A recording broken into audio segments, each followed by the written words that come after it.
So if cash is tight, the issue might not always be how many jobs you're running. It might be the type of jobs you're running and how they're structured. So cash float per project is going to force you to separate installs from service and see which side of the business is absorbing all your working capital. So I'm going to show you how to create this chart, how to get these insights and create this heat map. And so pretty straightforward once you structure your data properly as far as cash in, cash out, right? So the deposits, essentially minus your COGS, or I guess your COGS minus your deposits to get your float, right? So for January 25, you had to float 115,000 for 13 projects. And then your average float was this. And then the chart's going to be your average float. And then the line you see here is going to be the number of jobs. Okay. And then down here is just, by PM, your float by PM. Okay. So we have a pretty in-depth data set here. Probably nothing you haven't seen before, right? Project ID, start date and date, market, PM name, system type, and then you have a billing type, right? Like deposit and then plus final deposit and then, milestones, all that stuff. And then here you have your base contract, any changes to get your total contract, and we're going to be using this. And then you have your costs. So planned material costs, labor costs, subcontract costs, permit, and then just other. And then you have a deposit amount. And with all of those, we can start to calculate things. And so we only need to calculate 3 things from this data set. And I get that this is the hardest thing to do, is to structure your data properly. Like that's the hard part. But assuming you have that, then you can calculate everything. And if you want to see what it looks like, you can download this file. There's a link to download, it's free. And it'll include my formulas as well, if you want to follow along. Okay, so the first thing we need to do is we need to calculate the end of the month. And we're going to do it based off of the day the project started. So EO month, and then go over here, start date. Oh, you gotta do a 0, comma 0. And then here it's formatted as a currency, but let's format it as a date. And you can see these match here. Okay, so the next thing is going to be your cash out column, which is going to be your COGS, right? So it's going to be the sum of any of your cost of goods sold, and that's including labor. So go over here, and then you're going to go not to plan GM, but plan materials, plan labor, subcontract costs, permit costs, and other costs. So that's your planned expenses for the job. And you can see this here equals this here. And then cash in is a little bit different because we're going to have a deposit amount. So it's going to be your deposit amount times the total cost of the job. So deposit percentage times your total contract value. And then this equals this. Okay, so we have the 3 columns we needed. I'm going to delete these 3 that I just created because we already have them here. But now we can actually do the insights. And so the first thing we need is we want the month. And so we want a unique list equals unique of this here. It's formatted as a number, but you can see, and make sure it's in sequential order, January, February, March, April. And then let's just center everything. And then I'm going to copy this and then Control-Shift-V to paste it. So now just cash in, cash out, your float. You could do like number of projects and then average float, average float per project, whatever you want to call it. And this is actually pretty straightforward to calculate. So your cash in is the cash in column that we created. So we need to sum, right, the cash in column based off of the month. So we want to sum for all of January, right? So essentially we want to get the value of 55,252, which you can see is right here. So equals sum FS. And then we're going to have the table here, cash in, comma, and then where the month, comma, is right here. So we got that number. And then just format it as $1. You can press Control-Shift-4, and then now we have that. So for cash out, we just want to do the exact same thing, but for the cash out column. Well, for the cash out column here. And so because we're using tables, what we can do is we can just copy this formula and then just change cash in here to cash out. And then you have your cash out, right? So just like that. And then your float is just subtracting the cash out versus cash in. So you're floating, and you can do it the other way, meaning if you want this to be negative, either way. And then the number of projects, like how would we get the number of projects, right? And the way we get the number of projects, because each row is a project, we just have to count how many times, we have that month, which is super easy to do. So equals count if this column here, the month column, comma, is this month. And now you have a count. You can double click here. And then the average float is just your float divided by the number of projects.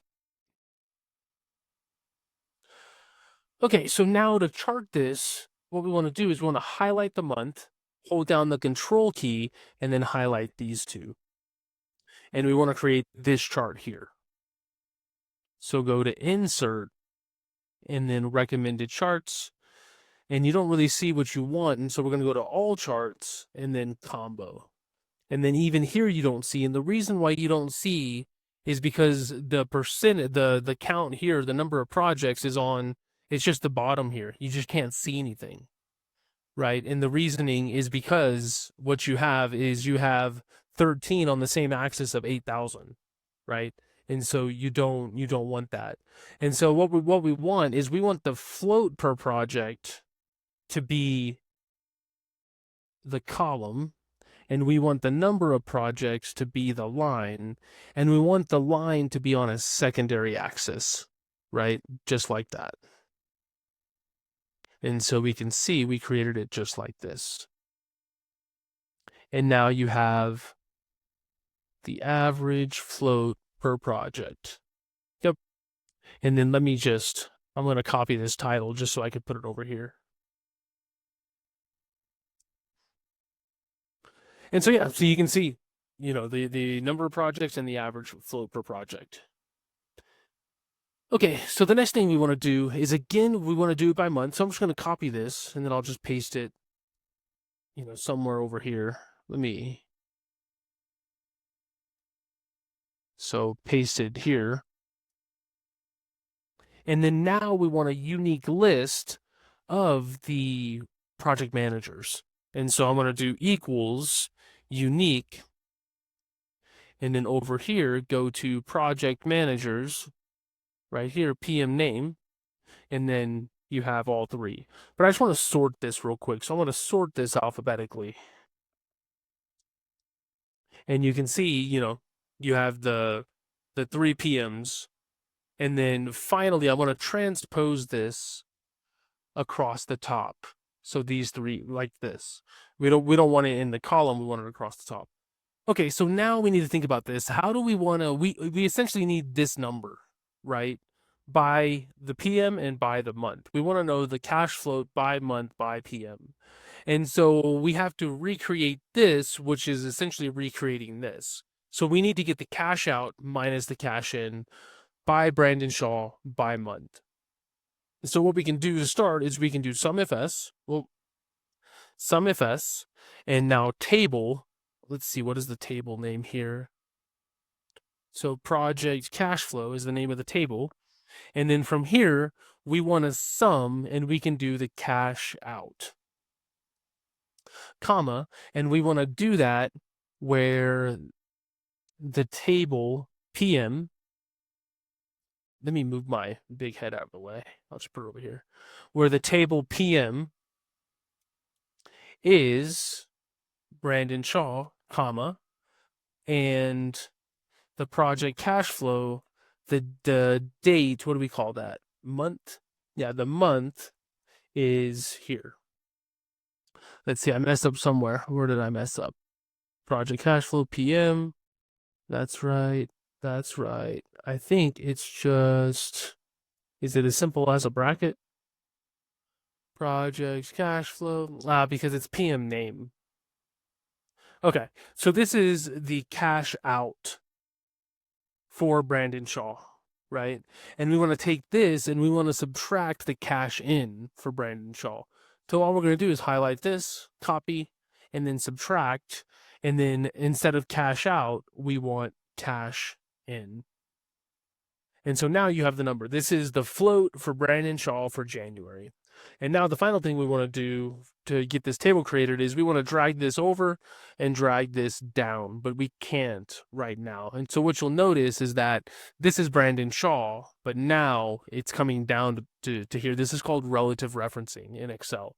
So we need to lock the cells. And the way you lock the cells, meaning as we drag it down, we don't want this to change.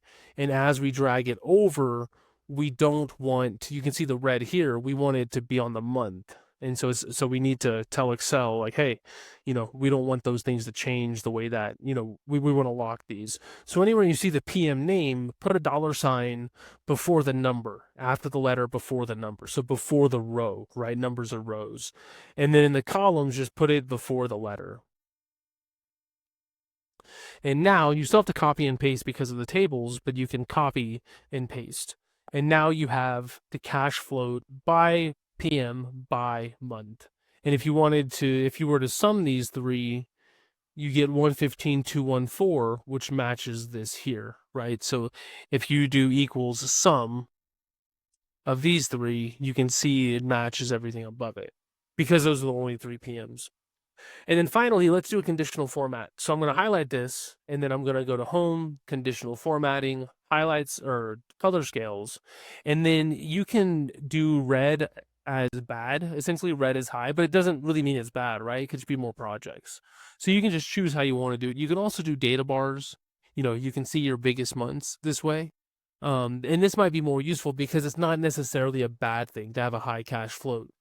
Right. But however you want to do it, this is how you do it. So you can choose which way to do it. And the other one I did it this way with red is high. But again, it's you can say it's bad in the sense like, you need to have the financing or you need to have the cash on hand to be able to afford, all of your cogs. But anyways, that is how you calculate this stuff. And so if you have any questions, as always, questions@databoards.io. If you want this file here, there's a link to download it. If you can't find it, shoot me an email. And also, if you need some help structuring your data and getting the insights, because structuring it is 95% of the work. Like these formulas, once you understand, sum if as, count if as, and those things, it's pretty straightforward to do. It's just getting your data in a format, a natural or a normalized format. It's hard, and I get that. And so, yeah, but again, if you want this file, it's there. If you need some help with this, there's a link to my calendar, or you can shoot me an email. And if not, then I will see you in future videos.